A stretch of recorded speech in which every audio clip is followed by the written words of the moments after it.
Prosperous crew? What's going on? My name is Candice Latham, and this channel is all about helping you defy the odds, build wealth, and think differently. If you guys haven't checked out my last video where I talked about how I am engaged now, so I thought I would continue talking about love and money in today's video. And I wanted to share with you why I believe that every couple needs to pick up a copy of this book called 8 Dates by John Gottman and a lovely crew of other authors. So it's essential conversations for a lifetime of love. So I'm sharing 3 reasons why I believe that every couple needs to read this book. Now, before I jump in, if you guys haven't already, make sure you please subscribe to this channel. Make sure you hit that notification bell and make sure that you're on my email list if you're not already. So to get on my email list, make sure you just click the description box below and you can sign right up. And also, if you're looking for a copy of this book, I'll also leave the link for that book there as well. I haven't actually finished this book yet. I am only on date 4. So this book actually walks you and your partner through 8 different dates. And throughout the 8 dates, you are exploring different topics. So the first date is about trust and commitment. The second date is about addressing conflict. The third date is about sex and intimacy. The fourth date is about work and money. And then they have dates on family, fun and adventure, growth and spirituality, and dreams. So we just completed the work and money chapter, and it was a really great chapter for me because I feel like even though I talk about money and we talk about money, there were a lot of questions that we still haven't asked ourselves that was good to talk about from like our childhood, from our parents. And I thought that it was just a really great conversation. And I also thought that so many of the other chapters were great as well. And I can't wait to even finish this book. But let me just jump right into the first reason why I believe that if you are in a relationship, you guys need to pick up 1 or 2 copies of this book. First reason is because we are not taught about how to have healthy relationships. And many of us come from broken families, broken homes. And I found a stat that says, a new Pew Research Center study found that of 130 countries and territories shows that the US has the world's highest rate of children living in single parent households. So what that means is that many of us aren't even like growing up to see what a healthy relationship looks like. No one is really teaching us the skills needed to maintain a lasting relationship. And I think that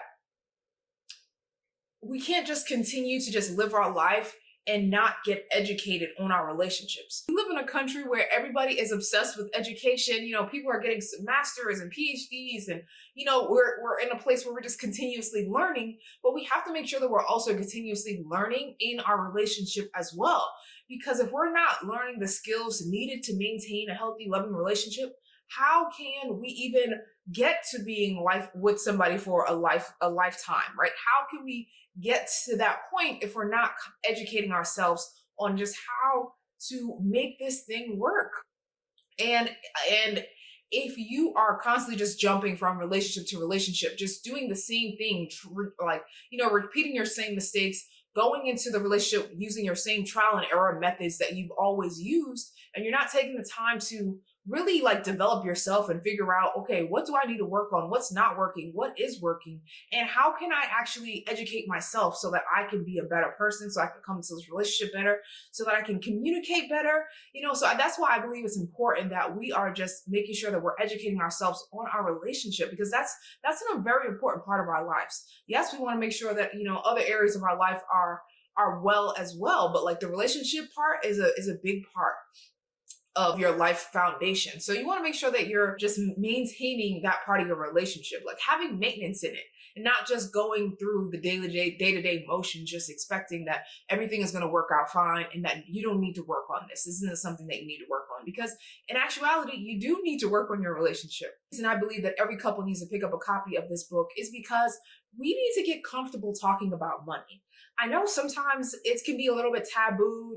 I feel like in 2020, you have to talk about money, but I know there's still a lot of people that are uncomfortable talking about money. And when you're uncomfortable talking about money, that's when issues arise, because you're keeping things to yourself. You know, you're not seeking out the help that you need. You know, maybe you feel ashamed or embarrassed about where you are, but that shame and embarrassment isn't going to help you grow, right? So you have to release the shame and embarrassment. You have to open up your mouth. You have to start talking and having conversations about money with the people that you trust, And you have to start educating yourself, because that's the only way you're going to grow. Okay. Because people who have wealth, people who have money are talking about it. They're not afraid to talk about it, because you have to be able to talk about it. You have to be able to educate yourself. You have to be able to learn. And that's really the way that your money is going to be able to grow, because none of us are born knowing how to take care of our money, how to grow our finances. Nobody is born out the womb knowing that. So that means that it's up to you to make that happen. Finances is one of the top reasons why people are getting divorced. So if that's in the top 5 reasons, you want to make sure that you are talking about money with your partner. And so in the chapter, the work and money chapter in this book, I thought it brought up a lot of great different questions to ask about your childhood, about your beliefs. One of the questions that I really loved was, what is one of your happiest money memories? And what is one of your saddest money memories? And I never even asked myself this question or thought about that myself. So it was just a great conversation starter, because sometimes those memories that we have and those beliefs that we have, we're still operating from those spaces, from those beliefs, and from those habits. So just knowing more about your partner's money history can give you more insight into why they're making the choices they're making with their money, why they want to operate in a certain way, why they believe certain things are important to them. And so I think that this is just a great conversation starter, along this conversation, along with, when me and Jordan sit down together and have our monthly net worth / relationship meetings. It's just helpful to just check in on our finances and our money goal as well.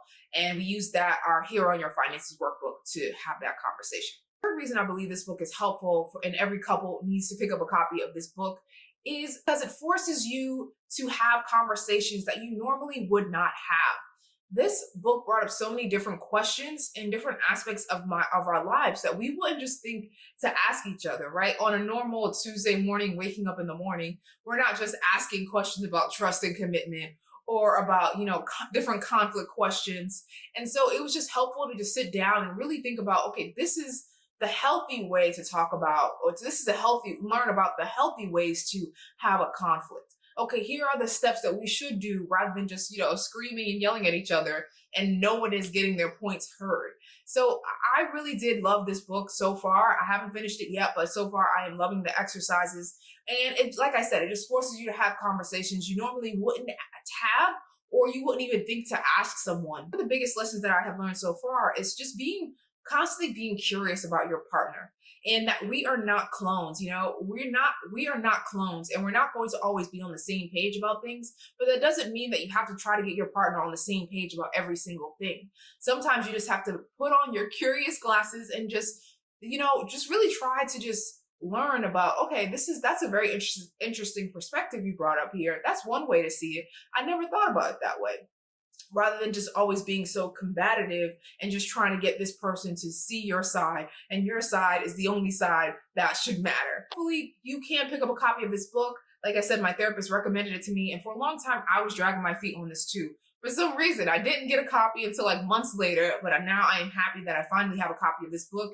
And it is just great to just always be, to always make sure that I'm learning and growing, not just in my finances and my fitness, learning different things about, in my career, but also making sure that I'm taking the time to learn more about my partner and to stay curious and to stay loving and just figuring out ways on how we can continue to thrive and continue to love each other and continue to just reach our financial and life goals together.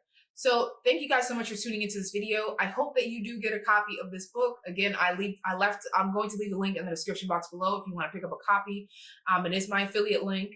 And yeah, until next time, I hope you guys have a lovely rest of your day. Do not forget to hit that subscribe button if you enjoyed this video, and also turn on that notification bell. All right, thank you guys so much for tuning in. And until next time, I will see you guys later. Bye, guys.